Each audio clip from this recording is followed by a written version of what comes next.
الحمد لله نحمده ونستعينه ونستغفره ونؤمن به ونتوكل عليه ونعوذ بالله من شرور أنفسنا ومن سيئات أعمالنا من يهده الله فلا مضل له ومن يضلله فلا هادي له ونشهد أن لا إله إلا الله وحده لا شريك له ونشهد أن سيدنا وسندنا ومولانا محمدا عبده ورسوله أما بعد أعوذ بالله من الشيطان الرجيم بسم الله الرحمن الرحيم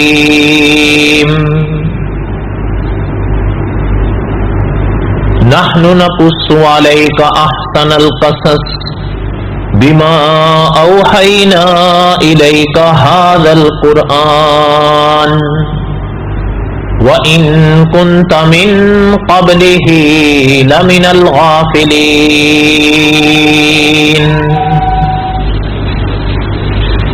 صدق الله العظيم وبلغنا رسوله النبي الكريم ونحن على ذلك لمن الشاهدين والشاكرين والحمد لله رب العالمين اللهم صل على محمد وعلى آل محمد كما صليت على إبراهيم وعلى آل إبراهيم إنك حميد مجيد اللهم بارك على محمد وعلى آل محمد كما باركت على إبراهيم وعلى آل إبراهيم إنك حميد مجيد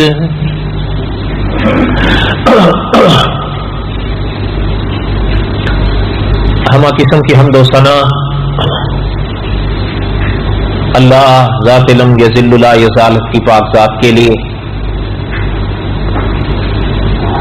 صدق دل سے لا تعداد مرتبہ درود و سلام امام الانبیاء حضرت محمد الرسول اللہ صلی اللہ علیہ وسلم کی پاک ذات کے لیے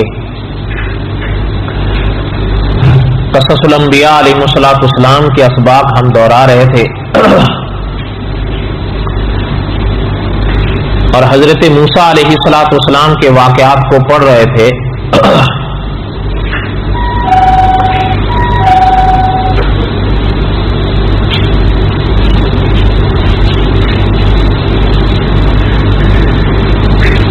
حضرت موسیٰ علیہ السلام کے واقعات ہم یہاں تک دہرائے تھے کہ اللہ کے کلیم علیہ السلام کوہ طور پر تشریف لے کر گئے تو اللہ ذوالجلال والاکرام نے ان کو نبوت بخش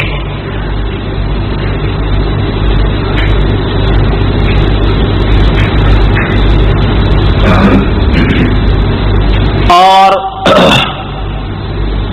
علماء نے لکھا ہے کہ اس وقت یعنی جنہیں مسائل مہمہ کہتے ہیں وہ تینوں دہرائے گئے توحید رسالت آخرت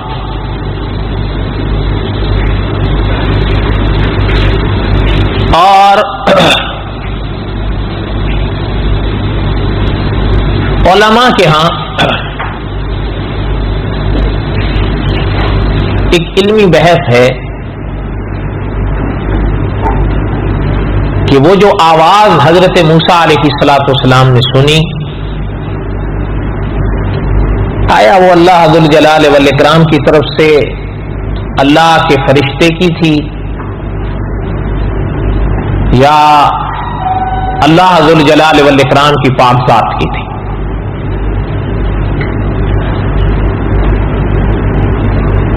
علماء محققین کا فیصلہ یہ ہے کہ انی انا ربک فاخلع نعلیک انک بالواد المقدس طوی، اور اس موقع پر جو حضرت موسیٰ علیہ السلام سے گفتگو کی گئی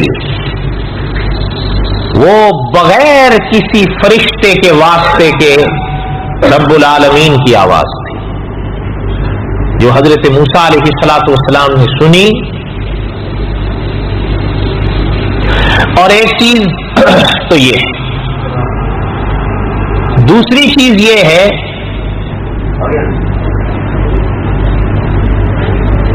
کہ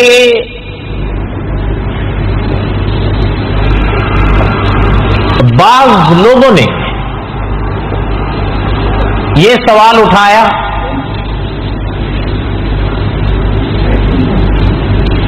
کہ حضرت موسیٰ علیہ السلام نے جو آواز سنی، حضرت موسیٰ علیہ السلام کو کیسے پتا چلا کہ وہ اللہ ہی کی آواز تھی؟ اس کا جواب انشاءاللہ ایک آدھ جمعے تک آئے گا اگر اللہ کو منظور ہوا تو۔ پہلے خلاصہ سن لیں۔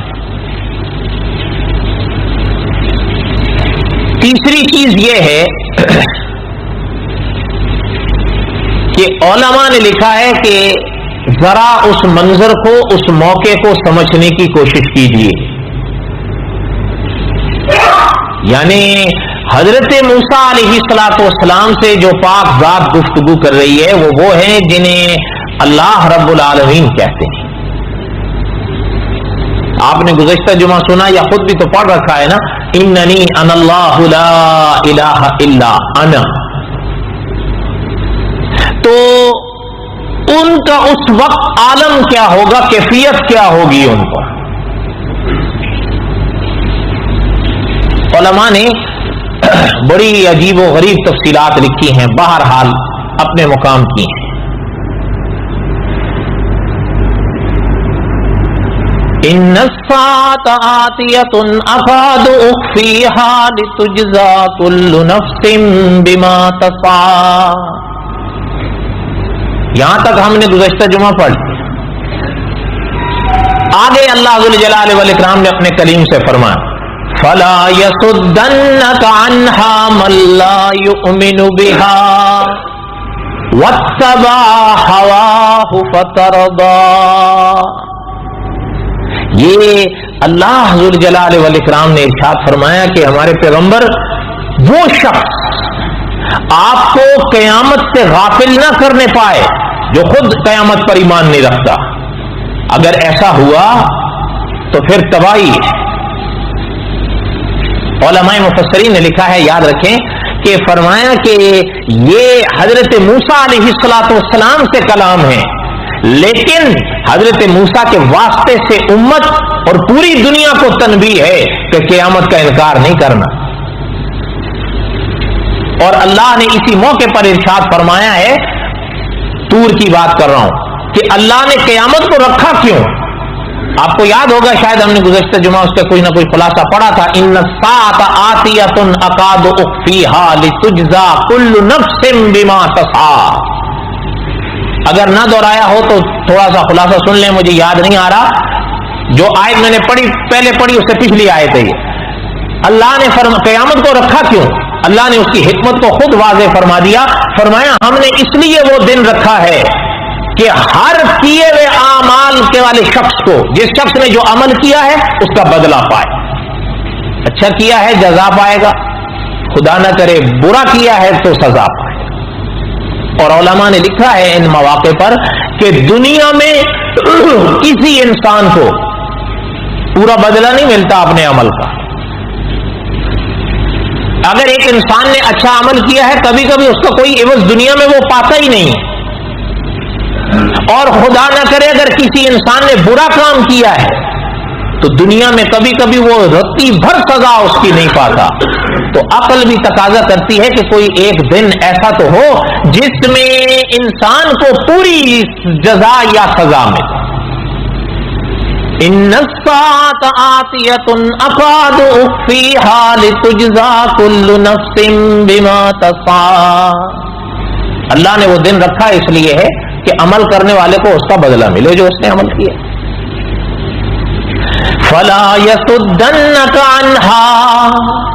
میرے پیغمبر آپ کو اس سے وہ غافل نہ کر پائے. من لا يؤمن بها. جو خود اس پر ایمان نہیں رکھتا, اپنی خواہشوں کے پیچھے چلتا ہے, اور اگر خدا نہ کرے ایسا ہوا تو پھر تو تباہی ہے. لیکن یہ بات ذہن میں رکھیں, علماء نے لکھا ہے جو اللہ کے نبی ہوتے ہیں وہ غافل کہاں ہو سکتے ہیں. اللہ کے نبی کے واسطے سے امت اور پوری دنیا کو یہ تنبیہ ہے کہ قیامت کا انکار نہیں کر. بات سمجھ آئی؟ اب آگے سن. انشاءاللہ اگر اللہ نے زندگی دی اور مواقع رہے تو قصص الانبیاء اگر اپنی بساط تک پورا ہوا تو آخرت پر مستقل آئے گا مسئلہ, کیونکہ وہ بھی تو الایمان بالثلاثیات میں ہے نا, توحید, رسالت اور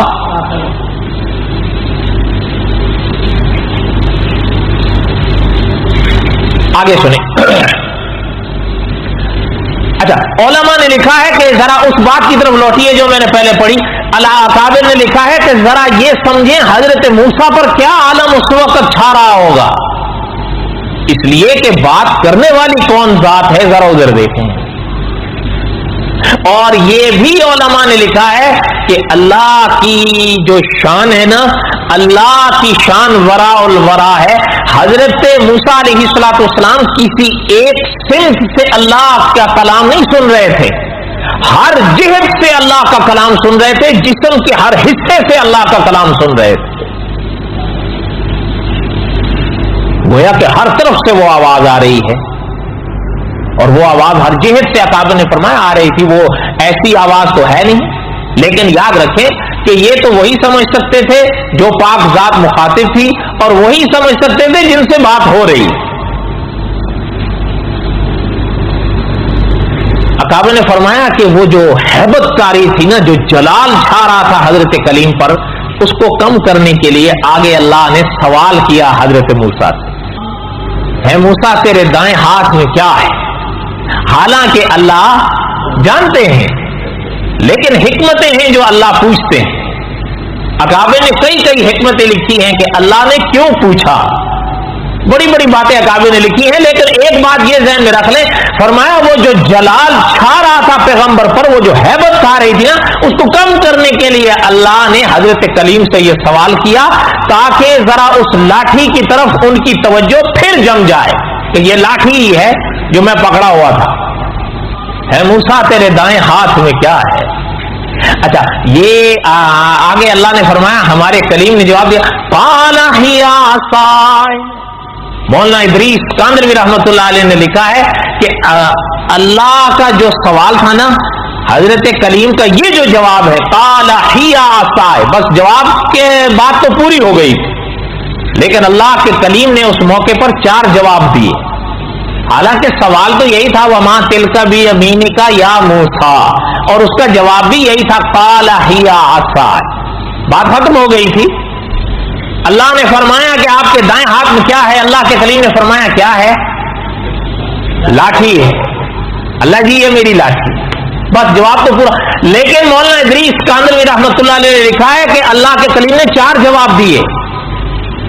اچھا, یہ بھی ذرا تھوڑی سی ذہن میں رکھیں بات کہ اللہ کے کلیم نے, حالانکہ اللہ کے کلیم جانتے تھے نا کہ بھئی جواب تو پورا ہو گیا, لیکن اللہ کے کلیم نے آگے جو جوابات دیے وہ اس کی ضرورت کیا پیش آئی؟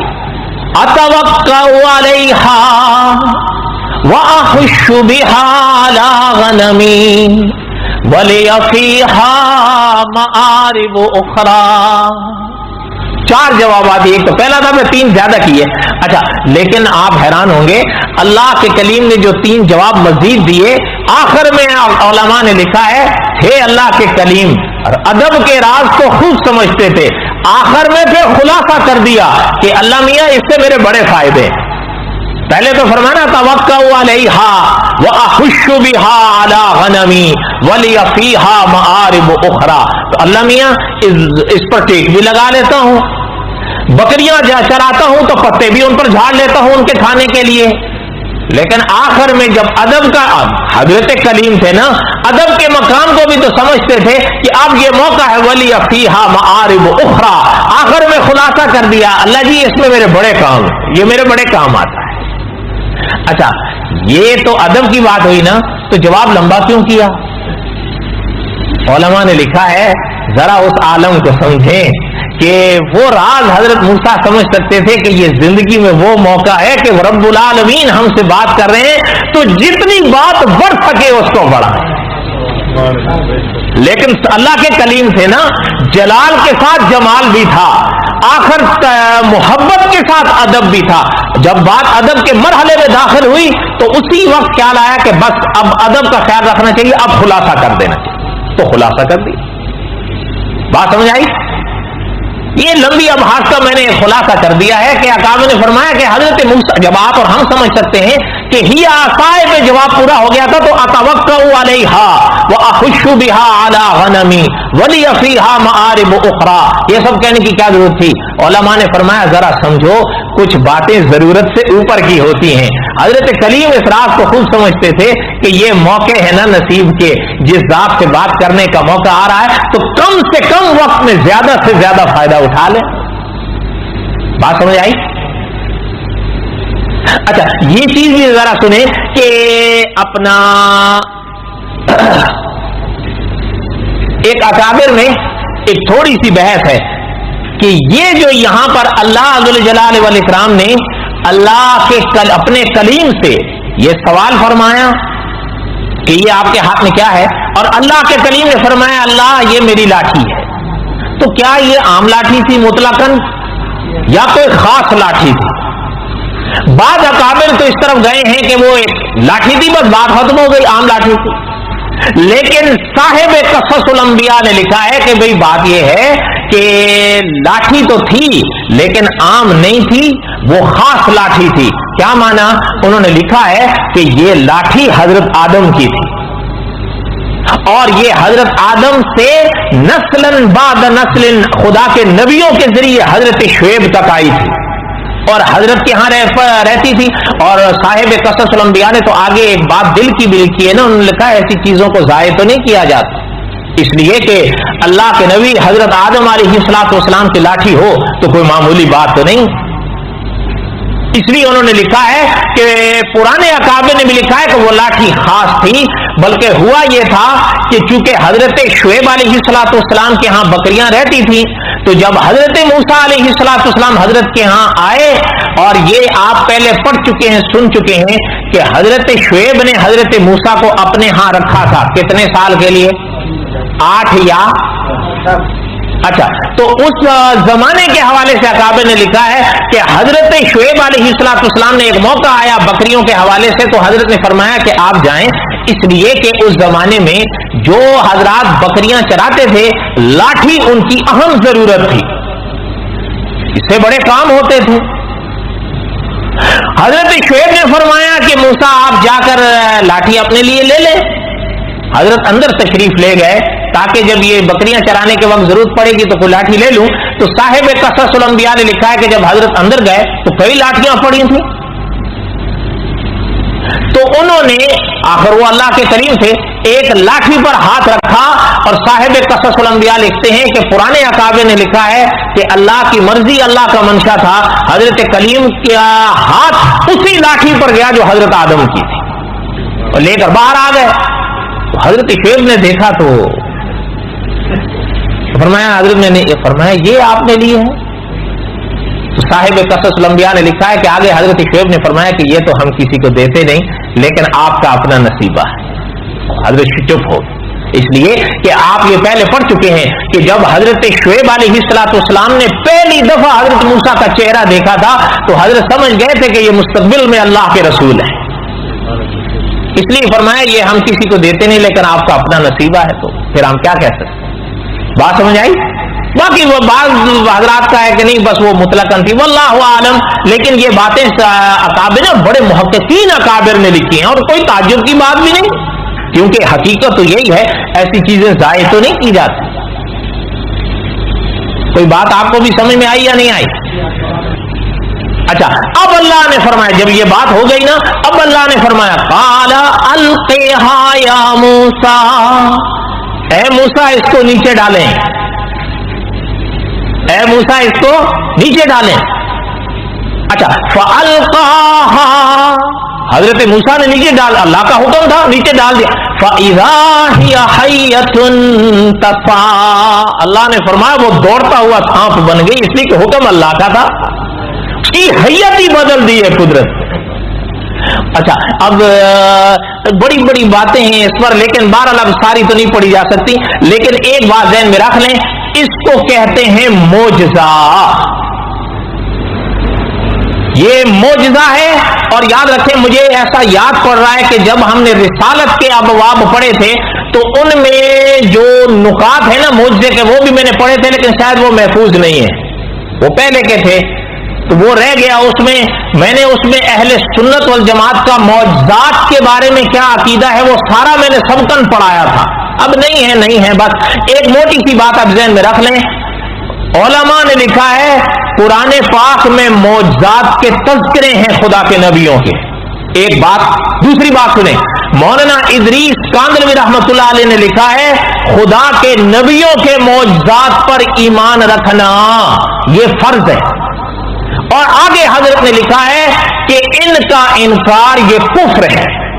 پھر آگے حضرت نے لکھا ہے اس لیے کہ اللہ کے نبیوں کے معجزات تواتر سے ثابت ہیں، تواتر کا انکار جائز نہیں ہوتا۔ خلاصہ سمجھ میں آیا ہے؟ اگر یہ تھوڑا سا یاد کریں تو عقیدہ ختم نبوت کے موقع پر تواتر کا سارا مسئلہ میں نے 2 لفظوں میں سمجھا دیا تھا کہ تواتر کس کو کہتے ہیں۔ کچھ باتیں آپ بھی یاد رکھا کریں، اب بار بار تو نہیں ساری دہرائی جا سکتی۔ بہرحال خلاصہ یہ ہے کہ معجزات پر میں نے بھی ایمان رکھنا ہے اور آپ نے بھی۔ اگلی بات سنیں، علماء نے جہاں یہ وضاحت لکھی ہے آگے ساتھ میں یہ بات بھی لکھی ہے اور اس کو بھی اپنے عقیدے میں رکھیں کہ معجزات یہ انبیاء کے اپنے بس کی چیزیں نہیں ہوتی، قدرت اللہ کی ہوتی ہے، انبیاء کے ہاتھوں پر ظاہر ہوتی ہے۔ یاد رکھیں انبیاء کے، ہاں یاد رکھیں اہل سنت والجماعت کا عقیدہ ہے کہ جیسے انبیاء علیہ الصلوۃ والسلام کے معجزات حق ہیں، اسی طرح اولیاء کی کرامات بھی حق ہیں۔ میں نے اور آپ نے معجزات پر بھی ایمان رکھنا ہے، کرامات پر بھی ایمان رکھنا ہے، لیکن اس تفصیل کے ساتھ رکھنا ہے کہ معجزات ہوں یا کرامات ہوں یہ اللہ کے نیک بندوں کے اپنے بس میں نہیں ہوتے، قدرت خدا کی ہوتی ہے، ان کے ہاتھوں پر ظاہر ہوتے ہیں۔ بات سمجھ آئی؟ اور بولو تو صحیح، بس یہ ہے، پھر عقیدے تو کچھ نہیں ہوگا۔ اگر اللہ معاف فرمائے میں یہ کہہ دوں کہ وہ سب کچھ حضرت موسیٰ نے خود کیا یا حضرت موسیٰ کے بس میں تھا، نہ، اگر حضرت موسیٰ کے بس میں تھا اللہ معاف فرمائے تو آگے جو تفصیلات آ رہی ہیں وہ کیا کریں گے؟ اب جیسے یہاں اللہ نے فرمایا نا کہ جیسے ہی ڈالا وہ سانپ بن گئی، ہی حیۃ تسعیٰ۔ اچھا ایک چیز یہ بھی یاد رکھے، یہاں تو قرآن کہتا ہے ہی حیۃ تسعیٰ، قرآن ایک اور مقام پر اس سانپ کے بارے میں کہتا ہے جانن۔ اچھا ایک اور مقام پر قرآن اس کے بارے میں کہتا ہے کہ فَإِذَا هِيَ اپنا ثُوبَانٌ مُبِينٌ۔ اچھا تو لفظ 3 ہو گئے، لیکن قرآن یہاں کہتا حیۃ تسعیٰ، لیکن آپ اتنی باریکیوں میں نہ پڑھیں، یہ تو طلبہ کے لیے ہے نا، بس سانپ تھا پھرتیلا تھا، تیز تھا، لیکن ہو سکتا ہے کوئی کہے کہ پھر فَإِذَا اپنا ثُوبَانٌ مُبِينٌ تو بڑا موٹا ہوتا ہے۔ علماء نے لکھا ہے ضرورت کے مواقع ہوتے ہیں، جہاں اس کے دوڑ کی ضرورت پڑتی تھی وہ پتلے سانپ کی طرح دوڑتا تھا، ہی حیۃ تسعیٰ، لیکن جہاں روب اور ہیبت اور ڈر کی ضرورت پڑتی تھی تو ثوبان مبین بڑے اژدہا کی صورت میں ظاہر ہوتا تھا۔ اور جب اللہ چاہتا، اچھا اب ذرا یہ دیکھیں، یہ قدرت تو اللہ کی تھی نا، لیکن اچھا یہاں تھوڑا اجمال ہے، قرآن دوسری ذرا تفصیل کرتا کہ جب وہ ہی حیۃ تسعیٰ میں تبدیل ہوا، یاد رکھیں علماء نے لکھا ہے بے جان لاٹھیوں کو جاندار سانپ بنانا سوائے اللہ کے کسی کے بس میں نہیں. قرآن نے اللہ نے دوسرے اچھا یہاں تو میں نے کہا نا اجمال ہے, ذرا دوسری طرف دیکھیں.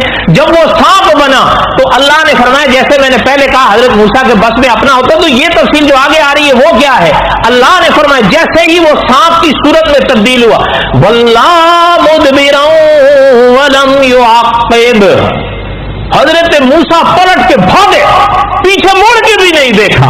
وَلَمْ يُعَقِّبْ, اللہ نے فرمایا ایسے ڈر کے بھاگے کہ پیچھے مڑ کے ہی نہیں دیکھا. اللہ نے فرمایا یا موسیٰ اقبل, اے موسیٰ آگے آؤ, ولا تخف, ڈرو نہیں, انک من الآمنین, آپ محفوظ رہو. اچھا لیکن یہاں میں نے کہا نا اجمال ہے, ذرا یہاں دیکھو کہ یہاں اللہ نے فرمایا جب وہ بھاگے ڈر کے. اچھا یہ چیز بھی ذہن میں رکھیں, علماء نے لکھی ہے یہ جو ڈر حضرت پیغمبر پر آیا ہے یہ بتقاضا بشریت ہے, نبوت کے خلاف نہیں. اچھا ایک صاحب نے یہ سوال کیا ہے کہ جی پھر ذرا سا دل پر بوجھ آتا ہے کہ پیغمبر پھر ڈر. یاد رکھیں ایک نقطہ علماء نے لکھا ہے, اگر میری طرف تھوڑی سی توجہ دیں تو آپ کو سمجھ میں آ جائے گی. تفصیل لمبی ہے, میں 2 لفظوں میں خلاصہ کر دوں گا, لیکن توجہ ہے, بولو نا. اچھا علماء نے لکھا ہے یاد رکھیں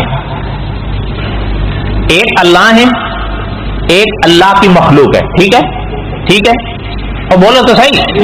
اوکے اب آگے سنیں, علماء نے لکھا ہے یاد رکھیں جب بات مخلوق کی آتی ہے نا, ان کی طرف سے کوئی حرکت ہو ڈرانے والی پیغمبر کبھی نہیں ڈرتے, لیکن بات اللہ کی طرف سے آنے والی ہو پھر پیغمبر ڈرتے ہیں. نہیں سمجھ آئی؟ سمجھ آ گئی؟ اب یہ جو لاٹھی کو سانپ بنایا ہے بندوں نے بنایا نا, اس لیے علماء نے لکھا ہے کہ وہ اللہ نے بنایا تو وہ ڈر اللہ کی طرف سے آ رہا تھا, تو اللہ سے پیغمبر ڈرتے ہیں. جہاں بات مخلوق کی آتی ہے تو دیکھیں کہ آگ نمرود نے جلائی تھی, حضرت ابراہیم آنکھیں بند کر کے اس میں کود گئے, کوئی ڈر ہی نہیں تھا. بلکہ یہاں تک صاحب سیرت نے لکھا ہے کہ حضرت جبریل تک آئے کہ حضرت آپ حکم فرمائیں, ہمیں آپ کا, حضرت نے فرمایا ہمیں آپ کی بھی ضرورت نہیں, اس لیے کہ وہ مخلوق کی طرف سے بات ہو رہی. بات سمجھ آئی؟ اور بولو تو صحیح. یہ تو لمبی ابحاث ہے, 2 لفظ میں نے آپ کو بتا دیا, کوشش کیا ہے کہ کچھ باتیں یاد بھی رکھا تھا. پھر باطل سے کوئی ڈر نہیں ہے انشاءاللہ. فرمایا میرے پیغمبر ڈرو نہیں, وہاں تفصیل ہے یہاں اجمال ہے. فرمایا قال خذها ولا تخف, میرے پیغمبر پکڑے اسے, سنعيدها سيرتها الاولى, آپ اسے پکڑو گے ہم اسے واپس لاٹھی کر دیں گے. اچھا جب یہ کہنے کی دیر تھی, علماء مفسرین نے لکھا ہے جیسے ہی حضرت موسیٰ نے اس کے کیونکہ آپ کو اللہ نے فرما دیا نا کہ ڈرو نہیں, سنعيدها سيرتها الاولى, آپ جیسے ہی اس کو پکڑو گے ہم اسے واپس لاٹھی بنا دیں گے. اب پیغمبر کیسے ڈر سکتے تھے؟ علماء نے لکھا ہے جیسے ہی حضرت موسیٰ نے اس کے جبڑے میں ہاتھ ڈالا وہ لاٹھی بن. کوئی بات سمجھ میں آئی؟ اور بولو تو صحیح. اس کو کہتے ہیں معجزہ. کیا کہتے ہیں؟ معجزہ. یاد رکھیں یہ قدرت اللہ کی ہوتی ہے. میں نے ابھی کہا نا اگر یہ حضرت موسیٰ کا اپنا کرشمہ ہوتا تو ڈرتے نہیں, وہ قدرت اللہ کی تھی اور یہ پہلا مرحلہ تھا. مولانا ادریس کاندلوی رحمۃ اللہ علیہ نے لکھا یہ حضرت موسیٰ کے معجزات میں سے پہلا معجزہ. بقیہ تک قصہ انشاءاللہ آئندہ. وما علینا الا البلاغ.